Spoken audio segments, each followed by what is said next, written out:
अगर यही पूछा जाए, मन और शरीर दोनों की क्रियाएं जब विचलित होती है तो जो इम्बैलेंस होता है उसे चित्त विक्षेप कहेंगे। अब चित्त विक्षेप होगा तो शरीर की जो सामान्य क्रियाएं हैं वो बाधित होगी, तो व्याधि प्रकट होगी। तो चित्त विक्षेप होगा तो व्याधि भी होगी। क्यों? क्योंकि इससे त्रिदोषों का वैषम्य होगा। वैषम्य क्या होता है? विषमता। समता जहां नहीं होती है वो क्या है? विषमता। त्रिदोषों की विषमता होगी। तो ये साइकोसोमेटिक के सेंस में प्रश्न पूछा गया था। फिर इसमें आगे एक और प्रश्न पूछा गया है, अम्ल और लवण रस प्रधान आहार वात शामक होता है। वात का शमन करने वाला, कल शमन शब्द पढ़ा था ना हमने, वात शामक। तो अम्ल और लवण, ये इन दोनों का जो प्रधानता रहती है इन रसों की, उस आहार को क्या वात शामक कहेंगे? तो अम्ल और लवण रस प्रधान आहार वातज विकारों से, वात से 80 प्रकार के रोग होते हैं, तो क्या उनके लिए अपथ्य है? ये पथ्य है या अपथ्य है? वात वालों के लिए अम्ल और लवण रस से प्रधान आहार पथ्य कहलाएगा या अपथ्य? तो ये वात शामक, ये दो स्टेटमेंट है। पथ्य होगा, पथ्य होगा क्योंकि ये भूख बढ़ाता है, पाचन में सहायक। गुड। तो नेट जीआरएफ में ये पूछा गया ना, तो ये दो स्टेटमेंट दिए गए थे। ठीक है, इसमें पहले वाला स्टेटमेंट सही है, वात शामक कहा है उसे, तो उनके लिए फिर अपथ्य बोला है इसको, क्योंकि अम्ल और लवण रस शरीर में वात दोष को शांत करते हैं। ये दोनों रस शरीर में उष्णता, स्निग्धता और मृदुता को बढ़ाते हैं। तो वात के जो शुष्क, शीत और कठोर गुण हैं उनका बैलेंस हो जाता है, इसलिए इन्हें पथ्य कहा है, इन्हें अपथ्य नहीं कहेंगे। तो देखिए प्रश्न ऐसे भी बन जाते हैं कि दो स्टेटमेंट दे देंगे आपको। हम जब पेपर सॉल्व करते हैं तो हम देख ही रहे हैं कि ये सही, कौन सा सही है कौन सा गलत है, क्या दोनों सही है, पहले वाले का अनुसरण दूसरा कर रहा है क्या, उस बात की पुष्टि कर रहा है क्या। इस तरह से भी प्रश्न पूछे जाते हैं। मैच मेकिंग तो आएगी उसमें, साथ में ये भी आ जाएगा। आहार की लिस्ट दे दी, अब उसे कहेंगे कि इसको मैच कीजिए, किससे मैच हो रहा है। तो इस तरह से थोड़ा सा, अगर हम पिछले साल के जो पेपर मैम सॉल्व करने के लिए बोलती है, तो उसका मुख्य उद्देश्य यही है कि हमें पैटर्न पता लगता है। तो ये पैटर्न अगर हम देखेंगे तो इस तरह से भी पूछे जा सकते हैं। स्टेटमेंट्स आएंगे दो, पहला और दूसरा। ये भी पूछेंगे क्या पहला दूसरे का पुष्टि कर रहा है, क्या दोनों सही है दोनों गलत है, या पहला सही है दूसरा गलत है, वो दोनों कनेक्टेड है, इंटरकनेक्टेड है, या बिल्कुल अलग अलग है। इस तरह से प्रश्न पूछे जा सकते हैं। रचना जी, गुरु का क्या मतलब होता है? गुरु वर्ड आया ना इसमें, भारी, भारी के सेंस में है। ये जो प्रश्न मैंने निकाले है ना, ये पिछले साल आए हुए, ये मैं ग्रुप में पेस्ट कर दूंगी, तो आप उन्हें देख लेना, तो समझ में आ जाएंगे किस तरह से पूछे गए हैं, पैटर्न पता लगेगा। अच्छा, अभी रचना जी जो क्वेश्चन पूछते थे इससे एक बात समझ में आई। मैम आप कंटिन्यू कर रहे हैं ना? हाँ, आप कर रहे हैं। चलिए, अभी क्वेश्चन रचना जी पूछ रही थी और कितने लोग हैं पता है? ये जो क्वेश्चन पूछे जा रहे थे, चलिए कल जो हमने आधारणीय वेग पढ़े थे, एक बार उन्हें रिवाइज कर लेंगे सभी। आपने नोट तो कर ही लिया होगा, रिकॉर्डिंग देख के सबने लिखा होगा।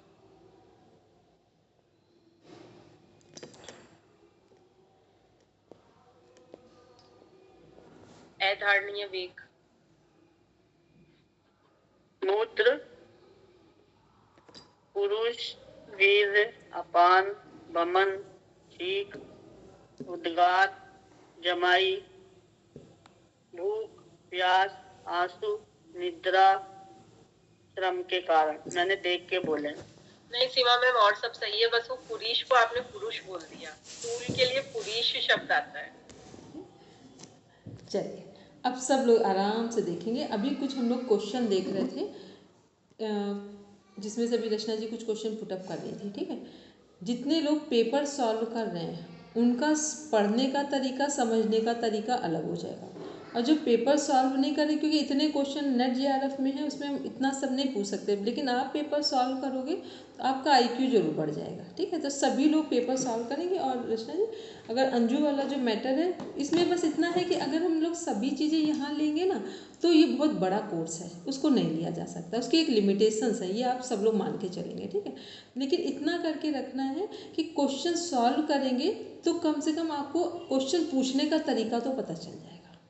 ठीक, ये सभी के लिए यूज़फुल रहेगा। ठीक, चलिए, कल हम लोग ने कुछ चीज़ें देखी थी। अभी जैसे बात करते गुरु की, ये वात पित्त कफ, यदि हम लोग एक एक लाइन में बोले कि वात वालों को, अब केवल कुछ चीज़ों को लेते हैं, जो 6 रस हैं, उसमें से जो लवण वाला रस है वो वात किसके लिए यूज़फुल है?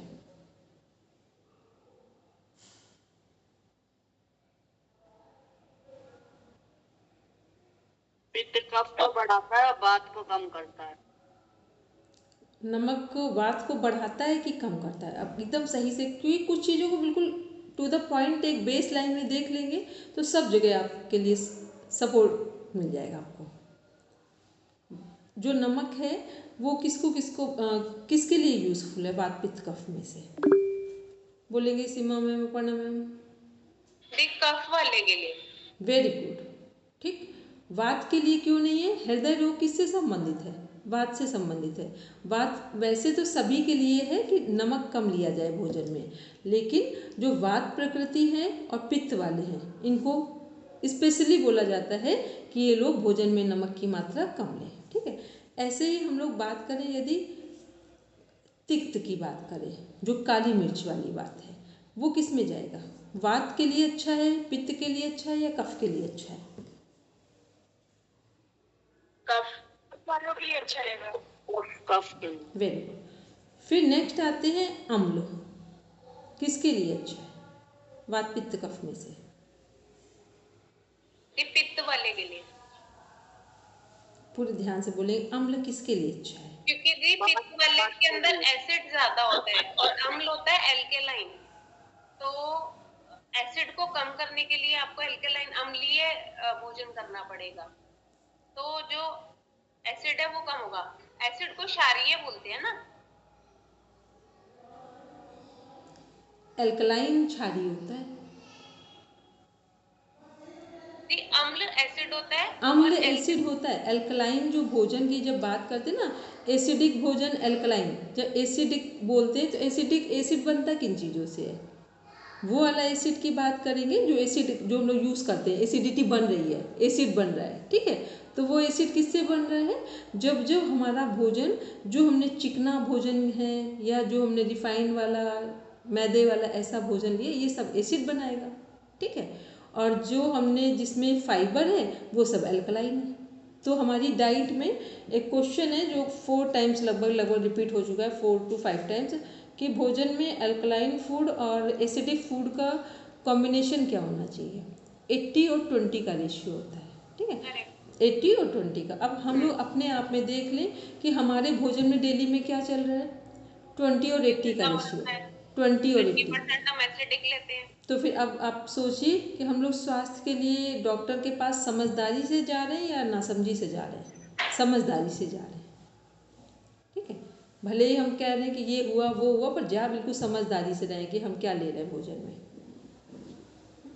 दीदी, जो बेसिकली एल्कलाइन फूड उसको बोलेंगे जो हमने कुक नहीं किया हुआ, जो नेचुरल है। नहीं, वो भी है अल्कलाइन में, जैसे हमारा जितनी सब्जियां हैं, जितने हमारे फ्रूट्स हैं, जितना हमारा स्प्राउट्स है, ये सब अल्कलाइन में है। पर यदि हम इन्हें पका भी दें तो भी अल्कलाइन, जैसे हमने चने की सब्जी बनाई है, रेड वाले या वाइट वाले चने बनाए हैं, तो चने में क्या अल्कलाइन ही है। ठीक है, ऐसे बहुत सारी सब्जी वो हैं, हमारे अन्न में भी भोजन ऐसे हैं या सब्जियों में भी जिनमें अल्कलाइन है, पकने के बाद भी अल्कलाइन है। जैसे आंवले को आप कितने बार आप पका दो, अल्कलाइन पूरा है उस पर। ठीक है, मूंग कैसे भी बना दो, अल्कलाइन पूरा है इसमें, जो साबुत मूंग है। ठीक है, ऐसे बहुत सारी चीज़ें हैं जिनमें अल्कलाइन हमें प्रॉपर मिलता है उनके पकने के बावजूद भी, वो अन्न है तब भी। तो ये क्या है, अभी हम लोगों को ये सब चीज़ें अगर हम समझ पाएँ कि अपने फूड जो भोजन ले रहे हैं, तो अल्कलाइन और उसका रेशियो क्या है, 20 और 80 का। 80 और 20 का जो रेशियो है, यही हमारा बॉडी को बनाता है, ब्रेन को ठीक करता है। और मिठाइयों में सबसे ज़्यादा क्या है? दूध नहीं, जो आप एल्केलाइन क्षारीय फूड की बात कर रहे हो ना, मिठाई में एल्कलाइन है कि छेना एसिड है, क्या है मिठाइयों में? सब लोग पूरे ध्यान से वन वे आंसर देंगे। ये दूध वाली जो चीजें हैं वो सारी तो एसिडिक हुई, और छेना वगैरह जो है वो हमारा एल्केलाइन हुआ। सब लोग अपना अपना आंसर देंगे ताकि हमको ये समझ में आ जाए कि अल्कलाइन एसिड आप लोग समझ पा रहे कि नहीं समझ पा रहे।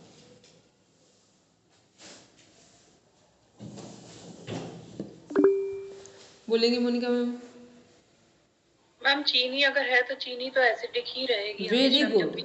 बिल्कुल सही आंसर आया, एक बार में आंसर ही सही आ गया है। क्या है कि जो जिसमें भी चीनी होगी वो सब एसिडिक में चले जाएंगे। ठीक है, भले ही थोड़ा सा लग रहा है कि वो छेना है, लेकिन वो पड़ा किस में है? चाशनी किसकी है वहाँ पर? चाशनी हमारी क्या है? और उसमें पता है ना सबको, छेने में क्या मिक्स करते हैं दूध के साथ? मैदा। मैदा मिक्स करते हैं। ठीक है, तो फिर क्या हुआ? वो भी हमारा एसिडिक हो गया जाकर। तो मिठाइयाँ लगभग क्या हैं? एसिडिक है। तभी जिन और मिठाइयों को किसी को समझना हो तो कैसे से, जितने लोग कफ प्रकृति वाले हैं उनको आराम से रात में मिठाइयाँ खिला दो थोड़ी सी, या 4-5 पीस खिला दो, बर्फ़ी के, किसी भी चीज़ के पेड़े के, कुछ भी खिलाओ उनको। बस सुबह वो बता देंगे, उनका जो गला है वो पूरा कफ से भर जाएगा यहाँ पर। ठीक, तो ये क्या है? जो एसिडिक चीज़ें होती, सबसे ज़्यादा कफ कौन बना रहा है? एसिडिक चीज़ें बना रही है। अल्कलाइन क्या कर रहा है? वात पित्त कफ तीनों में संतुलन बना रहा है। ठीक है, तो अल्कलाइन एसिडिक का जो हमारा रेशियो है हमने देख लिया। अभी हमारा क्वेश्चन था आंवले का अम्ल वाली जो चीज़ें थी वो किसके लिए, ये हमने क्वेश्चन पुटअप किया था। जो 6 हमारे रस हैं वो तीनों में बस चेक कर लो कि किसमें ज़रूरत है किसमें नहीं ज़रूरत है, आपका क्वेश्चन कभी गलत नहीं होगा।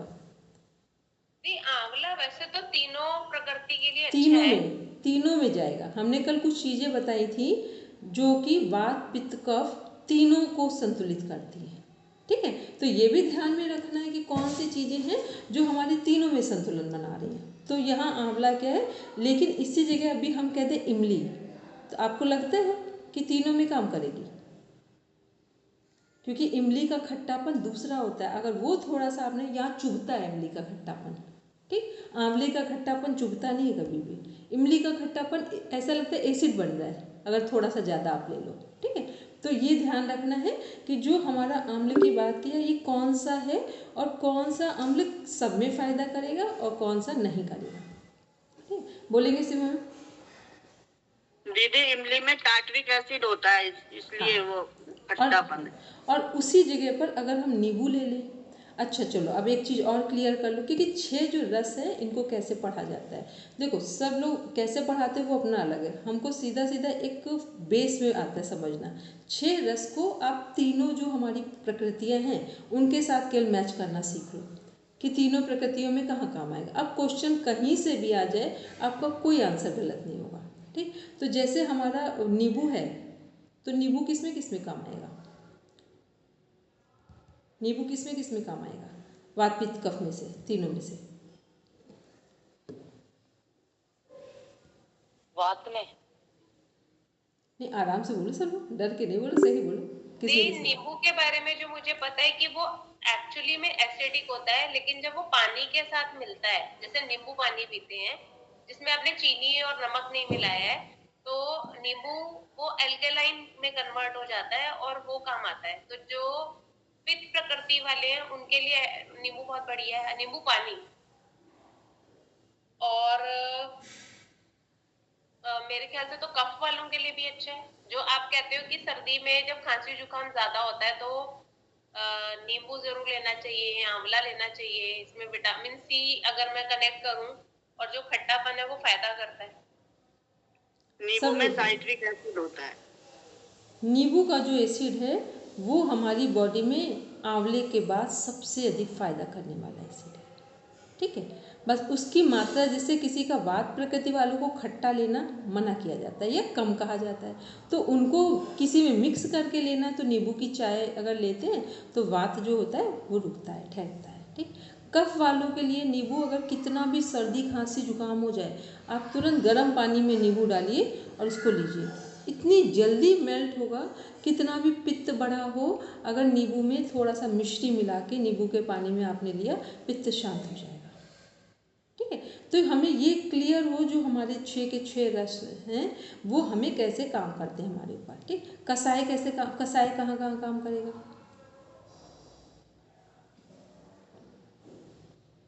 बस जल्दी जल्दी से आंसर देंगे क्योंकि आज हम सोच के चल रहे हैं कि आज हम इसको कंप्लीट करेंगे, बहुत ज़्यादा इसको डीप में नहीं ले जाएंगे, जितना लेना था वो हमने ले लिया मैटर।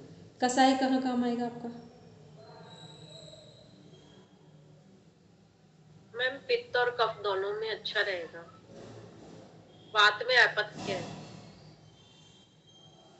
सब समझ के बताओ, कसाय समझ गए हो कसाय क्या है। ठीक है, कसाय जो रस है, कसाय का जो टेस्ट होता है वो तीनों प्रकृतियों में काम करता है।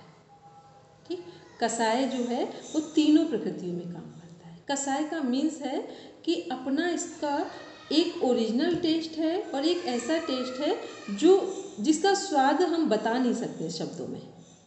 ठीक, उसे बोलते हैं कसाय। ठीक, कसाय तीनों में काम आता है, जैसे गिलोय तीनों में काम आती है, तीनों प्रकृति में। बेल तीनों प्रकृतियों में काम आता है। ठीक है, और भी ऐसे कई चीज़ें हैं जो कसाय में आती हैं, वो तीनों प्रकृतियों के लिए काम आती है, क्योंकि कसाय वाली जो मोस्टली चीज़ें हैं उनमें फाइबर बहुत अच्छी मात्रा में है और आयरन और कैल्शियम बहुत अच्छी मात्रा में है। ठीक, एक क्वेश्चन और ले लेते ताकि ध्यान से समझ पाएँ। यदि संतरे में, अमरूद में, आंवले में, तीन चीज़ें उठाएंगे, संतरा, अमरूद और आंवला, तीनों में विटामिन कैल्शियम अगर देखें या विटामिन सी देखें, सॉरी कैल्शियम को लेते हैं अभी, कैल्शियम देखें तो किस में अधिक है।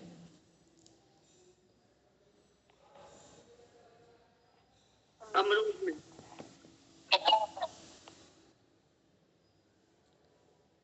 किस में अधिक है। सीमा मैम ने एक आंसर दिया, और दी आंवले में। सबसे अधिक 1 2 3 करके नीचे लाइए, किस में अधिक है, फिर किसके बाद क्या आएगा।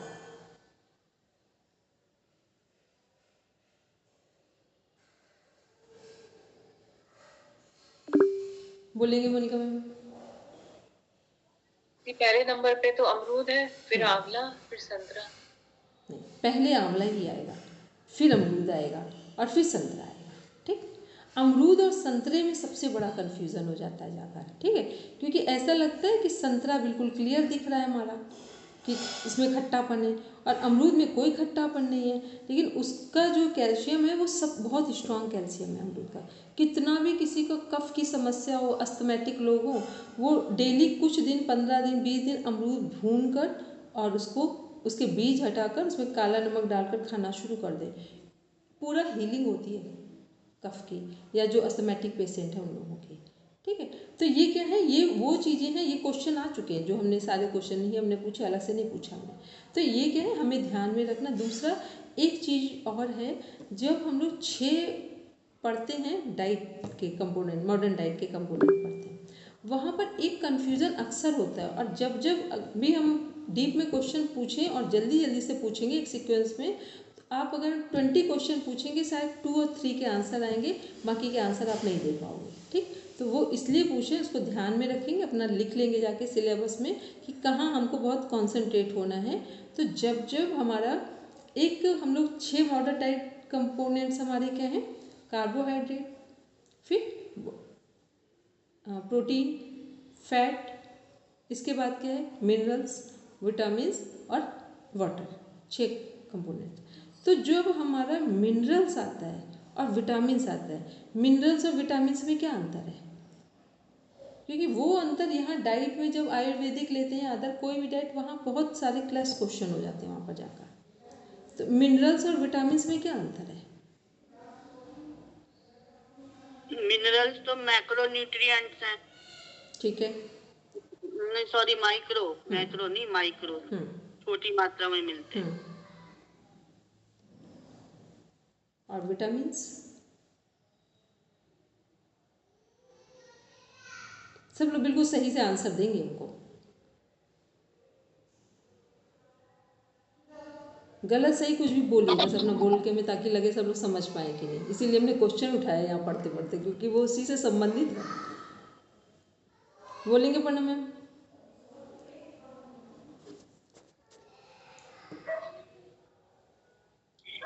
बॉडी बिल्डर्स हैं विटामिन। जो क्योंकि उनको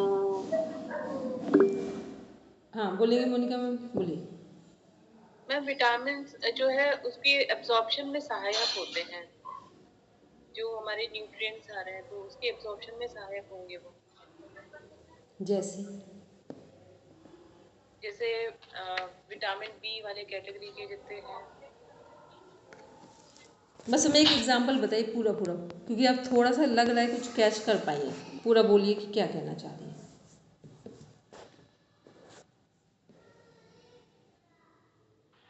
मैम जैसे बी वाली सीरीज के जो विटामिन हैं उनमें कुछ ऐसे होते हैं जो दूसरे को सहायक रहते हैं, मतलब उनके एब्जॉर्प्शन में वो एड करते हैं, उनको हेल्प करते हैं।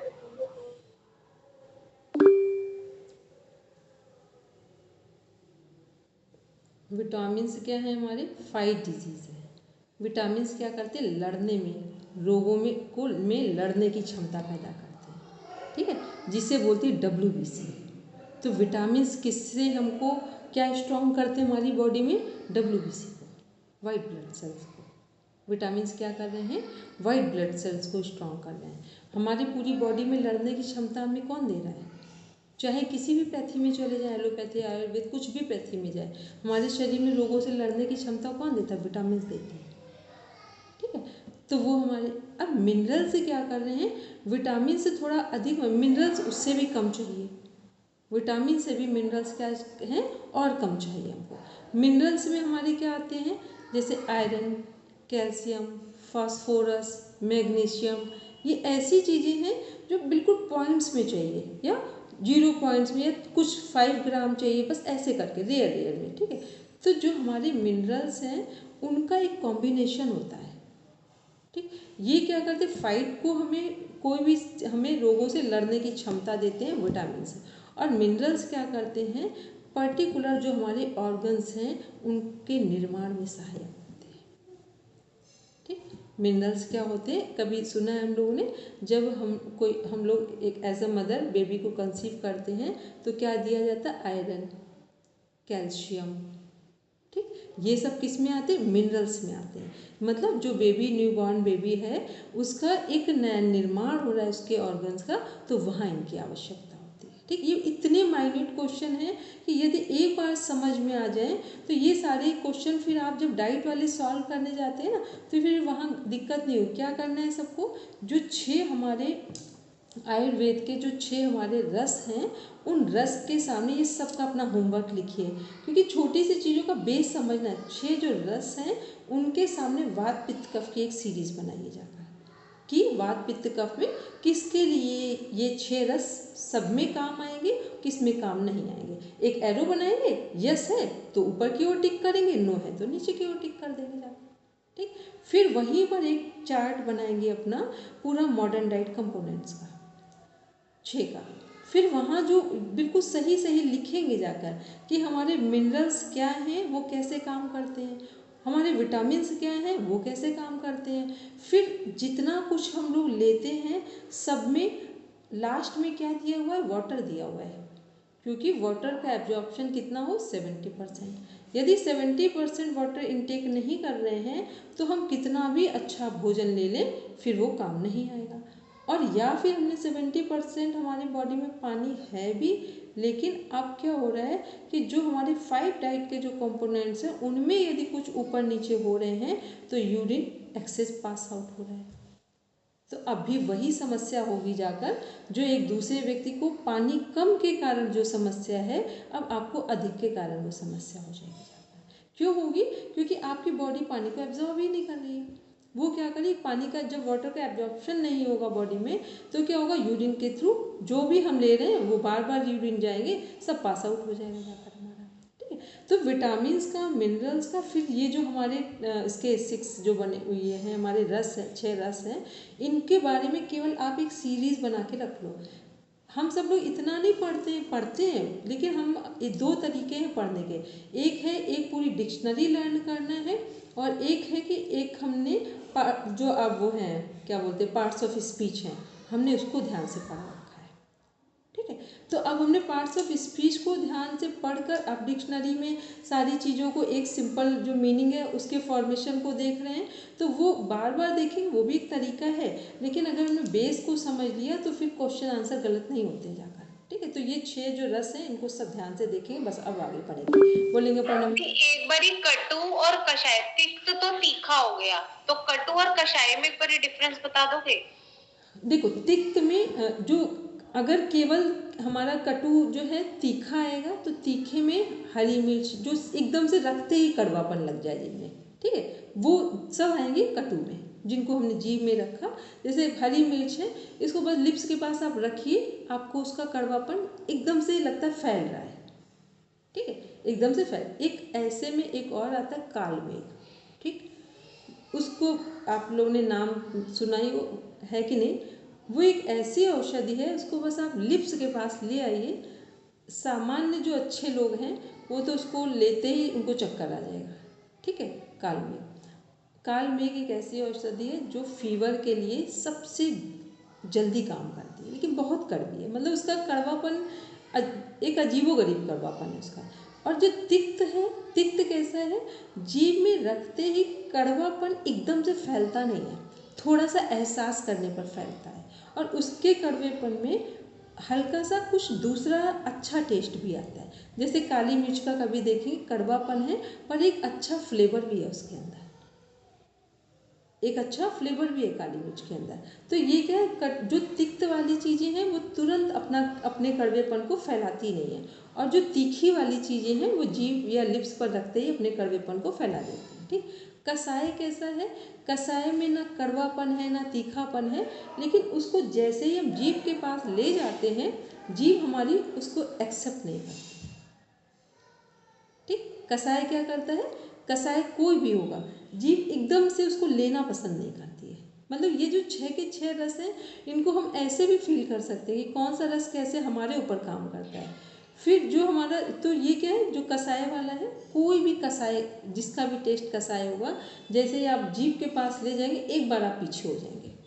कसाय को समझदारी से लेना पड़ता है। तिक्त को भी आप ले लेंगे, कटु को भी ले लेंगे, कसाय को लेना इतना आसान काम नहीं है, ठीक है। फिर हाँ बोलेंगे अपन कुछ का? कषाय में तो जैसे हमने आंवला खाया, शुरू में टेस्ट अच्छा लगता है, लेकिन बाद में वो जीभ पर लगता है। सेम बेल में भी ये होता है, जामुन में भी यही होता है कि अगर आपने 4-5 जामुन खाए तो उसके बाद वो आपकी जीभ पर एक कुछ अलग सा हो जाता है, कि एक अलग सी जीभ पर ही फीलिंग आती है उसमें, जैसे कुछ दाना सा लग रहा है, ऐसा लगता है कि अब अंदर नहीं जा रहा है, ठीक है, हाँ, थोड़ा सी ये हाँ, फील। लेकिन जो हाँ, ये सबका जो है, जामुन का कसाय, आंवले का तो आंवलकी में जाएगा, ठीक है, इसमें नहीं। जामुन में भी पूरा कसाय में, कसाय में जाता है बेल, ठीक है। और कल रचना जी ने कुछ और भी नाम लिए थे कसाय में, अभी उनको ध्यान में नहीं पड़ा। और कसाय में शायद एलोवेरा भी, लेकिन मीठा एलोवेरा कसाय में नहीं जाता, वो लगभग ठीक लगता है, ठीक है। कसाय में हाँ, एक हमने बोला था सूरन, बोला था, जो बड़ा सा होता है, बहुत फ़ायदा करता है, लेकिन उसका वो टेस्ट कैसा होता है, ऐसा लगता है जीभ नहीं ले रही। एक होता है शायद जिन लोगों ने कभी कथा और भागवत सत्संग में गए होंगे, जो राम जी ने क्या खाया था, कोई कंद फल था, कंदमूल फल था, ठीक है। वो इतना बड़ा ढोलक के आकार का होता है, इतना बड़ा सा, ठीक है, काफ़ी बड़े होते हैं, जैसे ढोलक या तबला जो होता है उस आकार में होते हैं, बड़े बड़े से। उसके पतले पतले से लेयर्स निकाले जाते हैं, वो सत्संग में ही मिलते हैं, बाकी कहीं आज तक हमने देखा ना। वो भी सत्संग में भी किसके मिलते हैं, मुरारी बापू जी के सत्संग में, उन्हीं के सत्संग में आज तक हमने देखा है। राम जी के भक्त हैं, वहीं आते हैं लोग बेचने। तो वो क्या, ये सब के कसाय वाले टेस्ट है।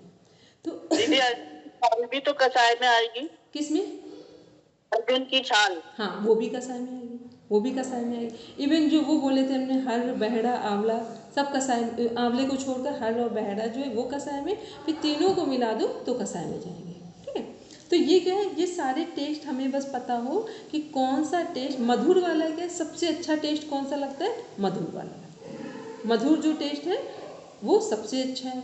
फिर लवण वाला थोड़ा सा कम अच्छा है। अगर दोनों की मैचिंग कराई जाए तो सबसे पहले हमारी जीभ किसको प्रीफर करती है, जीभ किसको प्रीफर करती है, मीठे को कि नमकीन को? मीठे को। क्यों प्रीफर करती है, क्योंकि मनुष्य का जीवन और स्वभाव क्या है, मीठा ही चाहता है। भले वो ना पाए ना प्राप्त करे वो अलग बात है।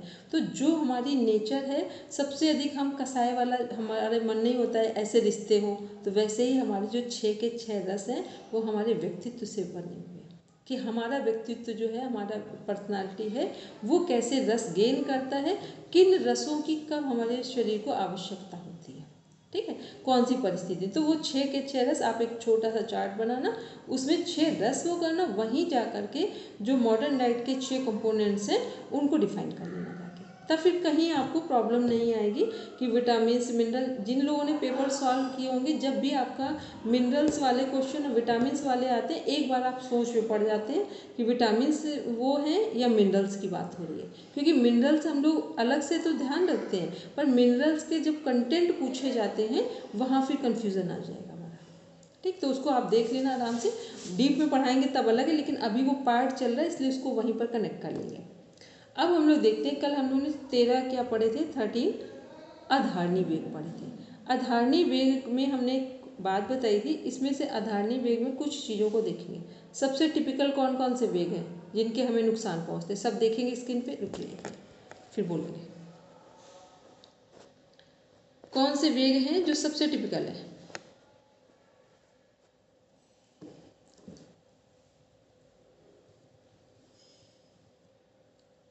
मैम, मल मूत्र, अपान वायु और भूख प्यास। ठीक है, अच्छा एक चीज़ बताएंगे, किनका जो असर है वो हम इनमें से हमारे मन पर पड़ेगा, हमारे मन की स्थिति को खराब कर देंगे। अपना अपना पेन पेपर उठाइए जल्दी से, पेन पेपर उठाइए, उसमें लिखिए कि किनका असर हमारे मन पर अधिक पड़ेगा और किनका शरीर पर पड़ेगा। पहले लिखिए फटाफट 13 और फिर बोलिए।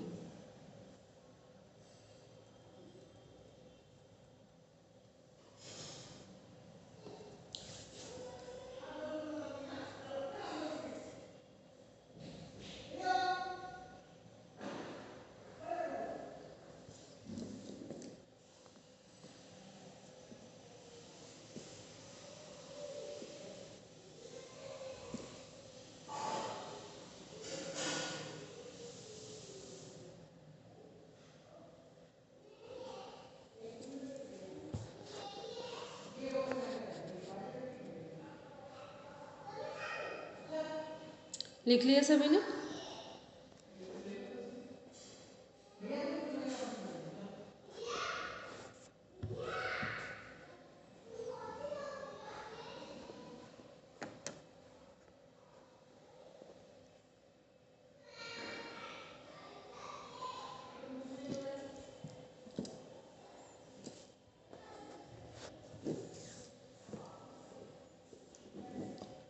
बोलिए सब, बोलो दिव्या सबसे पहले। हाँ बोलेंगे। तो मैं आंसू, नींद, श्वास और वीर का प्रभाव मन पे ज्यादा पड़ेगा और बाकी जो है मैम उनका शारीरिक रूप से असर होगा। फिर से एक बार बोलो, सब ध्यान से सुनना, अपना अपना मैच कर लेना। बोलो। नींद, श्वास और वीर का मानसिक रूप से ज्यादा असर पड़ेगा, बाकी जो है उनका शारीरिक रूप से असर होगा। ठीक है, बोलिए मोनिका मैम।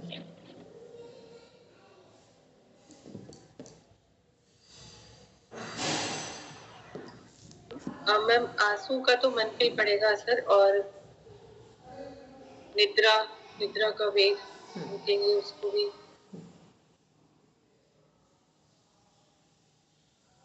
और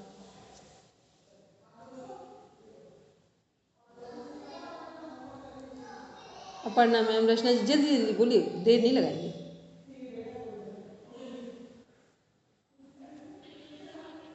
इनमें से सारी चीजों को हमने फेस किया है कि नहीं किया सबने? तो अपने अनुभव क्या इसमें मन पर किस किस का असर पड़ेगा? अगर आपने वीर्य पर अगर आपने कंट्रोल मतलब किया, अगर रोका तो उद्गार से भी होगा, भूख से भी मन पे असर पड़ेगा। अगर कोई बहुत ज्यादा भूख है तो उसका मेंटल बैलेंस ही नहीं रहेगा, अगर उसे कुछ दिन से खाना ही नहीं मिला तो। आंसू और निद्रा। क्वेश्चन सही समझिए, कुछ दिन की बात ही नहीं हो रही है, अभी जस्ट की बात हो रही है। इनमें से कोई भी चीज़ आप रोकें तो किसका मन पर असर जाएगा? तुरंत तुरंत में मैम सबका सभी अनुभव। पे जाएगा ऐसा लग रहा है, मतलब टोटली हर चीज मन से प्रभावित होगी ही। फिर गलत समझा सबने। वीर्य, उद्गार, भूख, आंसू और निद्रा। वमन पे भी तो होगा, उल्टी से भी तो मन खराब होगा। आप सब लोग ध्यान से समझेंगे। सब हमने क्वेश्चन क्या पूछा था?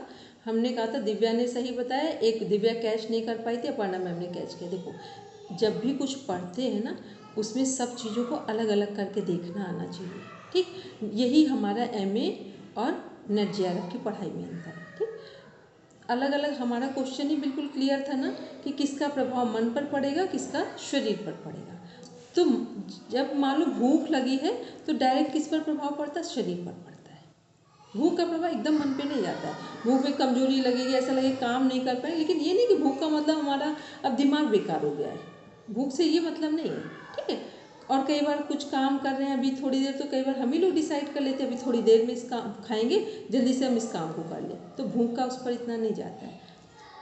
फिर यहाँ सबसे अधिक कुछ हमारे जीवन में हमारे मन को खराब करता है वो वीर्य वाली चीज़ है, ठीक। साइकोलॉजी में अगर पूरा मनोविज्ञान प्रभावित हो रहा है तो 3rd नंबर से प्रभावित हो रहा है, ठीक है।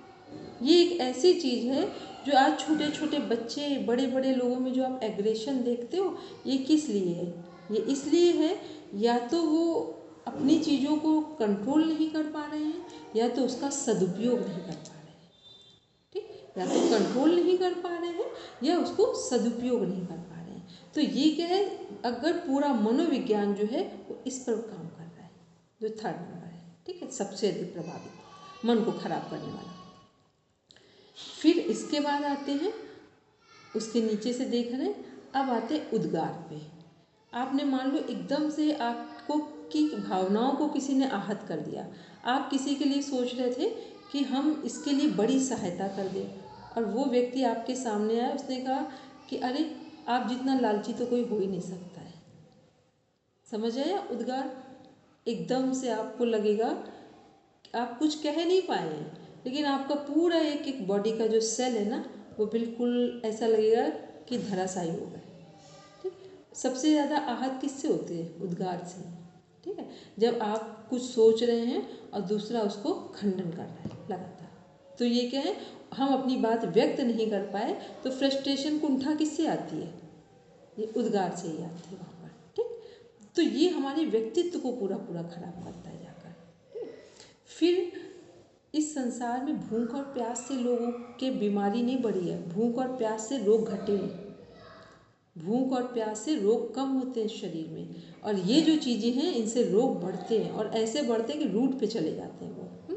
फिर इसके बाद आते हैं आंसू, ठीक। जब जब आप आंसू नहीं रोक पाते हैं, आपका पूरा जो माइग्रेन वाली चीज़ है, या तो सिर पर, ब्रेन पर असर आएगा, या तो हार्ट पर आएगा, या तो फिर हमारा सीधा स्पाइन पे आएगा, ठीक। तीनों में से एक जगह सडन उसका इफेक्ट आ जाएगा। मतलब 24 घंटे तब होंगे जब एक बार आपका की बॉडी कुछ कह रही है कि हम ठीक नहीं हैं, ठीक? फिर आता है निद्रा उसके बाद। क्लियर हो गए? अब ये और जितनी चीज़ें हैं पढ़ता सब एक दूसरे से इंटरकनेक्टेड है, लेकिन उन सब का असर पहले हमारे शरीर पर जाता है, उनके ऑर्गन पर जाता है। लेकिन ये जो चीज़ें हैं ये सीधा हमारे मन को प्रभावित करती हैं, और मन से जुड़े हुए 3 चीज़ें हमारी मेन है। कौन कौन सी हैं? सबसे पहला हमारा हार्ट, फिर ब्रेन, फिर स्पाइन। जो कि स्पाइन क्या है, इंटरकनेक्टेड है हार्ट और ब्रेन के पास से, ठीक है। तो वो हमारा सबसे अधिक प्रभावित होता है। जब जब कुछ पूछा जाए, कुछ भी पढ़ेंगे, अगर हमें ऐसे ही होता हम लोगों का, तो जो 9 अंतराएं हैं उसमें फिर मानसिक, भावनात्मक और शरीर क्यों अलग किया गया था वहाँ पे, है ना? ऐसे तो सब एक जैसे ही दिख रहे हैं वहाँ पर। तो इन चीज़ों को समझने से क्या होता है, फिर कितना भी डीप में क्वेश्चन पूछ लिया जाए, आप क्वेश्चन का आंसर सही देंगे जाकर। चलिए, अब जैसे ये लिखा 13 नंबर पे, श्रम के कारण उत्पन्न श्वास प्रश्वास। तो ये लग रहा है श्वास प्रश्वास है, बहुत श्रम किया है तो बढ़ेगा, अगर हम रोक रहे हैं तो घटे, लेकिन इसका प्रभाव इतना नहीं है कि कुछ हमारी बहुत बड़ी चीज़ों में पड़ जाए जाकर। और भूख क्या है, जब जब हम लोगों को बहुत तेज भूख लगी और हमें भोजन ना मिले, ना जाने हमारे शरीर के कितने रोग खत्म हो जाते हैं। ठीक है, ये हमेशा ध्यान रखना। हमने आपको अपना बहुत बार उदाहरण दिया है, ठीक है। तो हमको पहले लगता है, वैसे भी मेरी आदत है, मैं बड़े से बड़ी कुछ चीज़ें हम शिकायत को समाधान में कन्वर्ट करते जाकर, ठीक। तो वो जब जब भूख से इसलिए कुछ नहीं होता ज़्यादा। चलिए, किसी को बहुत ज्यादा भूख लगती है तो वो अपना आपा नहीं खो देता। ये उसके ने अपने जीवन में डिसाइड क्या किया है। दो तरह के लोग हैं, एक जीवन जीने के लिए भोजन करते हैं, एक भोजन के लिए जीवन जीते हैं, है ना। तो वहाँ फिर वो तो अलग चीज़ हो गई है। कुछ लोग बोलते हैं कि हमारे पास 100 रुपये नहीं है तो नींद नहीं आएगी, कुछ कह रहे हैं कि 100 रुपये हैं तो खर्च नहीं होंगे तब तक नींद नहीं आएगी। ठीक है, दो तरह के लोग हैं। तो अब आप समझ लो हम कहाँ आ रहे हैं, आप कहाँ आ रहे हैं। चलिए, फिर हम लोग देखते हैं इसमें व्यायाम। परिभाषा क्या है? शारीरिक चेष्टा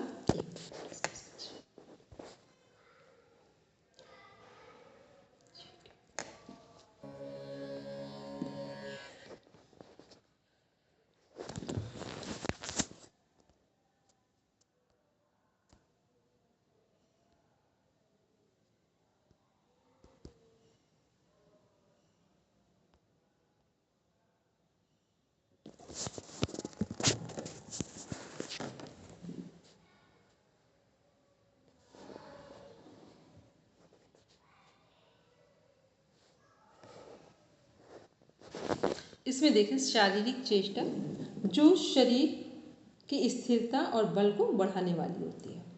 इसके बाद हम लोग ये क्या है, ये व्यायाम है। नियम में क्या है व्यायाम के?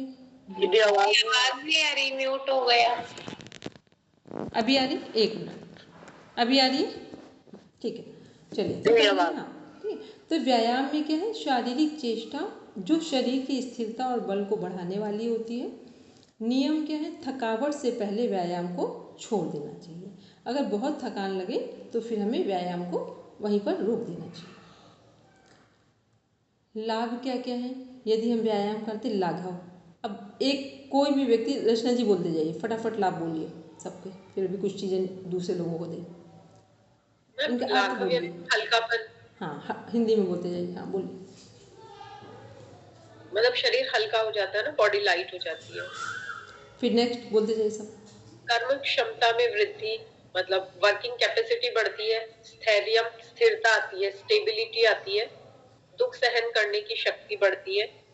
और दोषों का शमन, ये वात पित्त कफ जो दोष है उनका बैलेंस, शमन होता है। और अग्नि, डाइजेस्टिव फायर इंक्रीज होती है, जठराग्नि प्रदीप्त होती है। जो हमारी जठराग्नि है, जो पाचन क्षमता है, वो बढ़ती है। तो ये क्या है, ये हम सभी लोग समझते हैं कि अगर ठीक ढंग से हम लोग आसन प्राणायाम करते हैं तो ये सारे लाभ हमें मिलते हैं, जब हम रेगुलर मोड पे करेंगे तब। नहीं, व्यायाम में सिर्फ फिजिकल एक्टिविटीज आएंगी।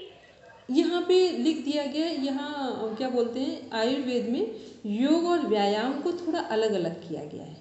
योग में प्रॉपर आसन बताया गया, व्यायाम में क्या हल्के फुल्के आसन का एक थोड़ा सा लाइट वे में आसन कर रहे हैं। या फिर हमने क्या किया, जैसे हम लोग पीटी करते थे पहले, ठीक है, उस टाइप में चीज़ें की वॉकिंग कर ले। तो व्यायाम में हल्की चीज़ें जो हैं वो स्टेप्स हैं, लाइट स्टेप्स हैं, वो सब व्यायाम में आएंगे। और आसन में, क्योंकि हमने अभी ये सब चीज़ों में इतना अंतर समझते नहीं थे, लेकिन जब कॉलेज में देखा तो वहाँ पर व्यायाम को अलग रखा गया है और आसन को अलग रखा गया है। आसन भी पार्ट है, लेकिन पहले व्यायाम, और फिर जब अच्छी प्रैक्टिस व्यायाम की हो जाए, रेगुलर मोड पे जो लोग करते फिर वो आसन करें। फिर नेक्स्ट है लक्षण व्यायाम की पूर्णता के। क्या क्या व्यायाम करने के लक्ष्य से हमें लाभ होगा? पसीना आएगा, श्वास की वृद्धि होगी, हृदय आदि उपरोध जो हमारे ब्लॉकेज हैं वो सब ओपन हो जाएंगे। लाघव में शरीर में हल्कापन आएगा।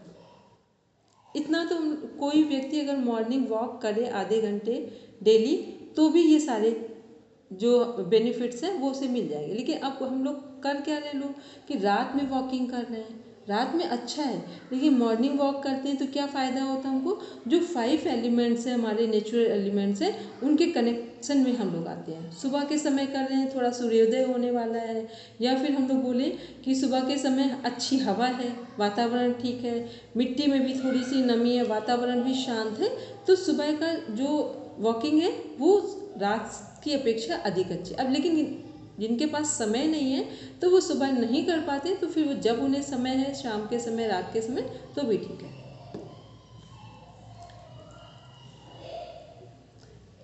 ये आपका के लिए इसका केवल एक पार्ट हम इसका उठाएंगे बस, आप जो चिकित्सा के 4 चरण और उनके गुण। तो इसमें क्या है, जो उपस्थाता है मतलब जो वैद्य से संबंधित है, उनके अंदर क्या क्या गुण होने चाहिए। तो उपचारज्ञता, उपचार की योग्यता होनी चाहिए। दक्षता, जो रोग वो देख रहे हैं उसके प्रति वो दक्ष हो। अनुराग, मतलब अपने काम के प्रति बहुत अनुराग हो, प्रेम हो। शौच का मीन्स हो गया स्वच्छ हो। ठीक है, फिर देखते हैं इधर भिषक करके दिया हुआ, इसका मीन्स हुआ कि जो उपस्थाता जो वैद्य हैं उनको किन किन चीज़ों का ज्ञान होना चाहिए। तो शास्त्रों का ज्ञान हो। यहाँ शास्त्र कौन कौन से हैं, जो हमारे आयुर्वेद से रिलेटेड ग्रंथ हैं। फिर अनेक बार कर्म का प्रत्यक्ष हो, मतलब जो उन्होंने कार्य सीखा है उसका उन्होंने कई बार प्रैक्टिकल किया हो। दक्षता वही कुशलता से हो गया। पवित्रता मीन्स जो शौच है उसी से संबंधित है। ठीक, दिव्य कुछ कह रहे? मैम स्क्रीन थोड़ा उधर थी तो वो पूरा दिख नहीं रहा था। अभी दिख रहा है? मैम अभी दिख रहा है, वो चार्ट जो था वो पूरा नहीं दिख रहा है। एक मिनट, अच्छा वो चार्ट ये वाला, एक मिनट रुक जाओ। जी मैम। अभी दिख रहा है? ठीक, इसमें भिक्षक क्या होगा? क्या चीज?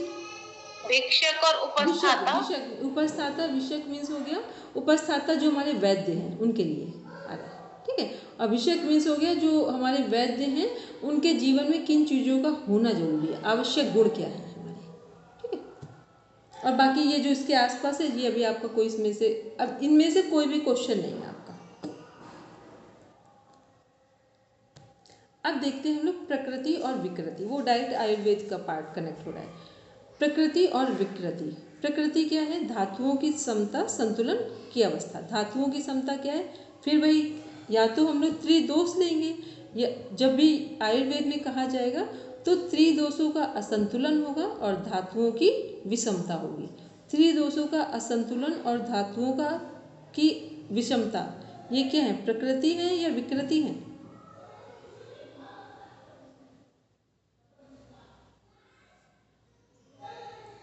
मेरा क्वेश्चन किसने किसने सुना है ध्यान से? सबको आवाज आ रही मेरी? बोलेंगे मोनिका मैम?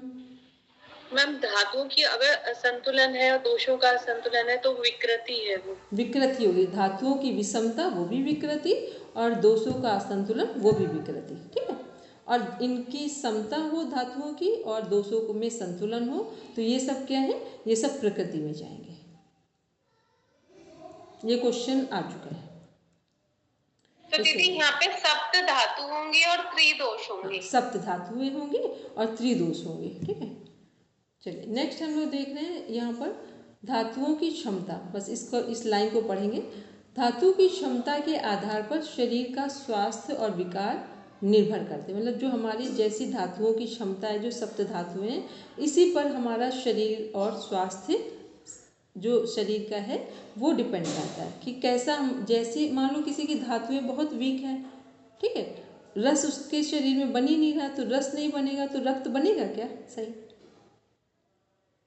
नहीं बनेगा। ठीक है, तो सबसे पहले, अच्छा हाँ, अब इसमें एक क्वेश्चन पूछ लें, उसके आने की हो सकता है संभावना, अब आगे बन तो जाएगी। कितने दिन में हमारा धातु पुष्ट होता है? 40 दिन में। Very good, complete answer. ठीक है, जो भी हम रस लेते हैं तो धातु, वो अगर सही रस लिया है हमने, और ये सही रस किससे ले रहे हैं हम लोग? भोजन से। वेरी गुड, सही रस किससे ले रहे हैं?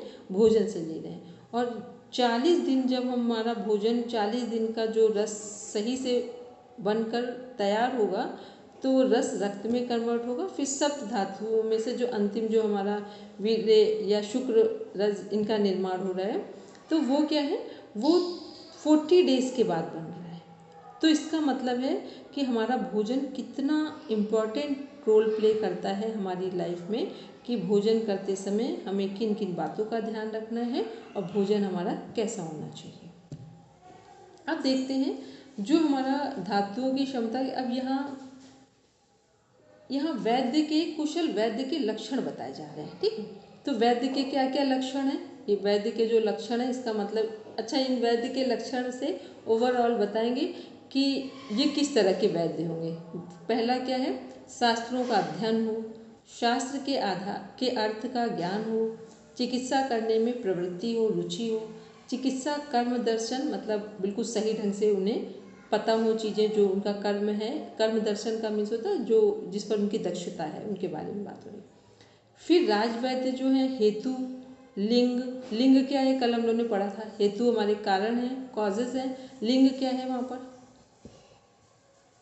सिम्टम। ठीक, प्रशमन क्या है,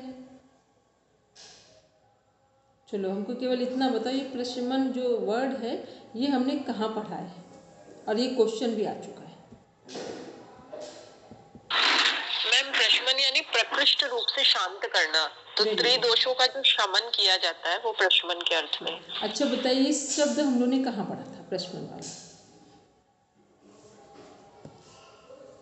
चलो सब लोग अपना होमवर्क में नोट कर लीजिए, बहुत इम्पोर्टेंट। कल पढ़ा था ना शमन, प्रकोप होना, शमन होना। नहीं, इसको हम लोगों ने किसी इसमें पढ़ा है, बहुत एक रेफरेंस की इम्पोर्टेंट बुक है अपने सिलेबस में, और हम लोग पढ़ चुके हैं यूनिट, वहाँ पढ़ा है प्रशमन word.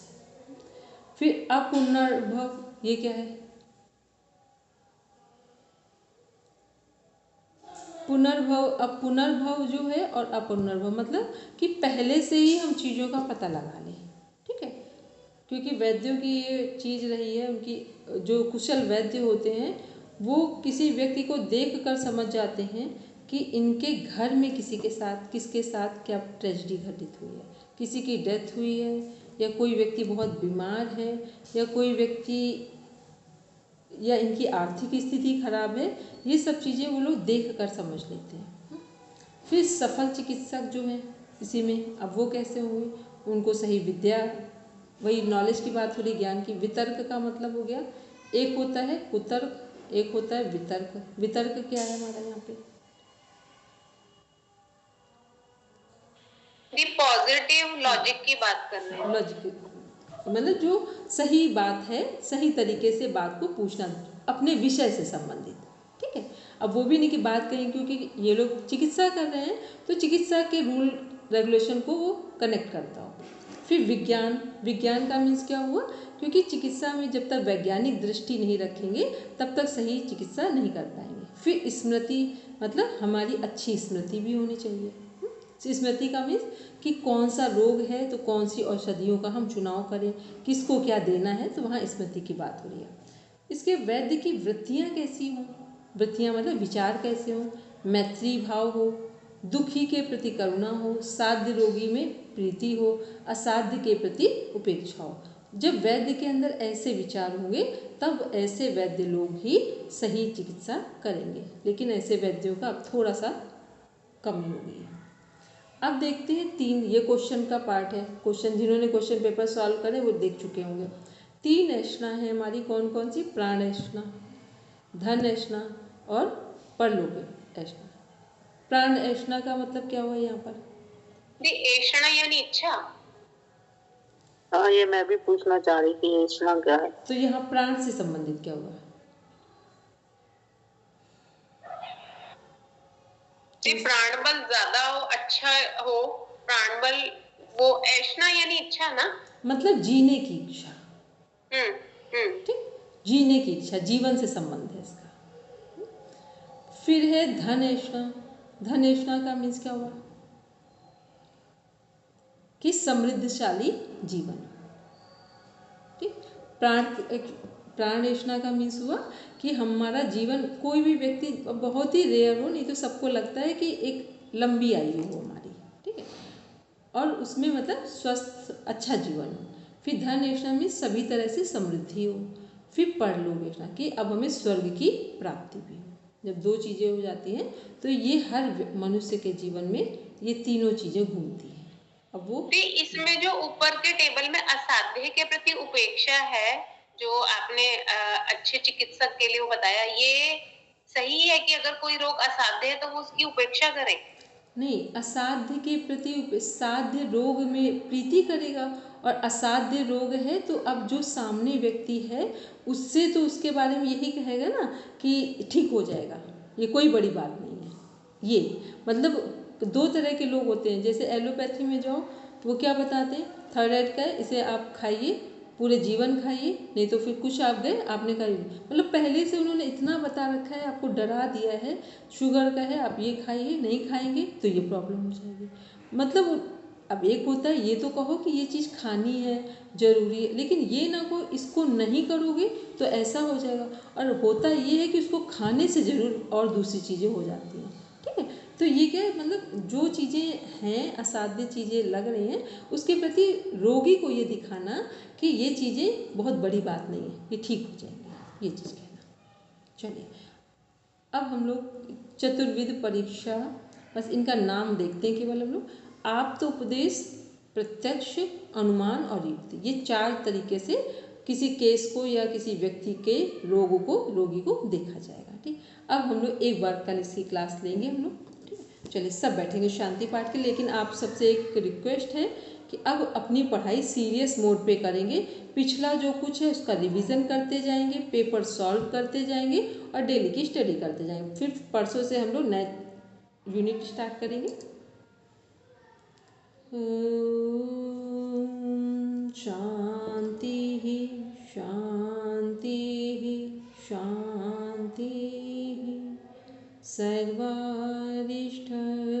शांतिर्भवतु। Now rub your palm, touch your eyes, then open your eyes. सबको प्रणाम, शुभ रात्रि।